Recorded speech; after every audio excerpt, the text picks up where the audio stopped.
लेकिन क्या आज आप लोग इस बात से और आहत हैं कि आपके बड़े पदाधिकारी रहे लोग इसमें शामिल हो सकते हैं? ये इशारे मिल रहे हैं?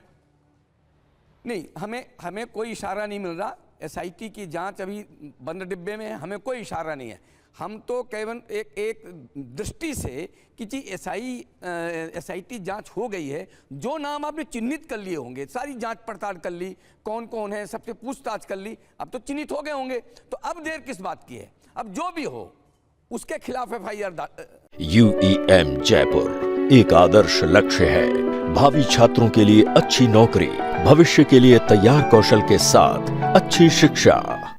जांच करिए, FIR दायर करिए। नहीं तो अगर ऐसा है, अगर कोई इशारा नहीं है और बंद डब्बे में जांच है और आप केवल ये कह रहे हैं कि क्योंकि नाम चिन्हित हो गए होंगे इसलिए आप इसको जल्दी कीजिए, नहीं बिल्कुल, तो ये बात तो आप जांच जब कही गई, प्रस्तावित की गई कि ये जांच, ये निवेदन किया गया कि SIT इस मामले में बनाई जाए और जांच करे क्योंकि ये व्यापक लग रहा है मामला, उसी समय आप ये बात कह सकते थे कि अब मामले को फास्ट ट्रैक में किया जाए और जो दोषी हैं वो उनको। नहीं, लेकिन कैसे कह सकते थे? दोषी कैसे चिन्हित करते? कोई पूछताछ तो करता ना।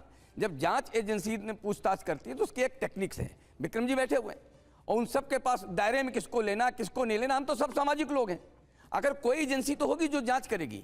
जब जांच एजेंसी जांच करेगी तो उसको पता है कैसे जांच करनी है, कैसे क्या प्रश्न पूछने हैं, कैसे उनको दायरे में लेना है, इसलिए चिन्हित कर लिया होगा उन्होंने और चिन्हित कर लिया है। यही बात तो तब भी कही जाती है जब FIR के बारे में बात होती है कि पहले होती तो किसके खिलाफ होती, तो हम किसके खिलाफ FIR होती? ऐसा लगता है जैसे अज्ञात लोगों के खिलाफ तो कभी FIR लिखी नहीं गई है। ये क्या कई चीजें ऐसी हैं जो ये जब कही जाती है तो उसमें दोनों तरफ की गुंजाइशें हैं। जैसे अभी विजय शंकर जी कह रहे हैं, उसमें गुंजाइश निश्चित रूप से है कि पहले अगर गड़बड़ी प्रतीत ही नहीं हो रही थी तो क्या करते, जब प्रतीत हुई तो खुद करने की कोशिश की, लगा व्यापक है तो इसको फिर ये निवेदन किया गया कि इसकी SIT से जांच कराई जाए। लेकिन उस वक्त तक ये पता ही नहीं था कि गड़बड़ है तो किस स्तर की है और कौन लोग हैं जो गड़बड़ कर रहे हैं, तो किनके खिलाफ FIR दी जाती। इसको लेकर अब मैं जाता हूं, जरा शामिल करता हूं समाजवादी पार्टी को। और धर्मेंद्र यादव जी, आप लोग ये कहते हैं लगातार कि हमने इस मामले पर एक तरीके से विसिल ब्लोअर का काम किया, हमने सबसे पहले आकर लोगों को ये बताया कि वहां ये चल रहा है, इस वजह से ये सब शुरू हुआ।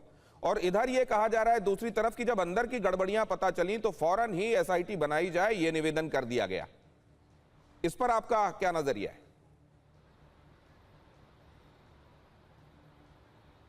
दिनेश जी, जो इस मसले का कानूनी पहलू था वो पूर्व DGP साहब ने बहुत अच्छे से बताया है। मैं आपके माध्यम से जानना चाहता हूं भारतीय जनता पार्टी से, हालांकि भारतीय जनता पार्टी आज भगवान राम के मुद्दे पर गायब है यहाँ से, तो इसकी भूमिका भी संदिग्ध इसलिए हो जाती है। मुझे लगता है कि जो आपके चढ़ावा का चोरी का शेयर है वो भारतीय जनता पार्टी बंटवारे में ना लगी हो कहीं। कानूनी पहलू जब ये था कि भाई FIR पहले हो जानी चाहिए थी, अब सवाल ये उठ रहा है किसके खिलाफ हो जानी चाहिए थी? अज्ञात के खिलाफ। पूरे राम मंदिर ट्रस्ट में जो पदाधिकारी हैं वो सारे अज्ञात हैं, किसी के बारे में जानकारी नहीं है।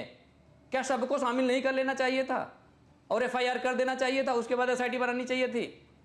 उसके बाद SIT जब जांच कर रही है, जो जिन पे आरोप लगा हुआ है, आरोपी भी उसी मंदिर में रह रहे हैं, आरोपी ही कागज पकड़ा रहे हैं, आरोपी स्ट्रांग रूम की चाबी लेके घूम रहे हैं, आरोपी ही वहां पे मैनिपुलेशन कर रहे हैं, तो जांच निष्पक्ष कैसे मानी जाएगी SIT की? ये सवाल एक दिन मैंने पूछा था, क्योंकि ये 3-4-5 दिन हो गए जब लगातार हम इस विषय पर, मैं आपको बीच में एक रिबटल दे रहा हूं धर्मेंद्र यादव जी।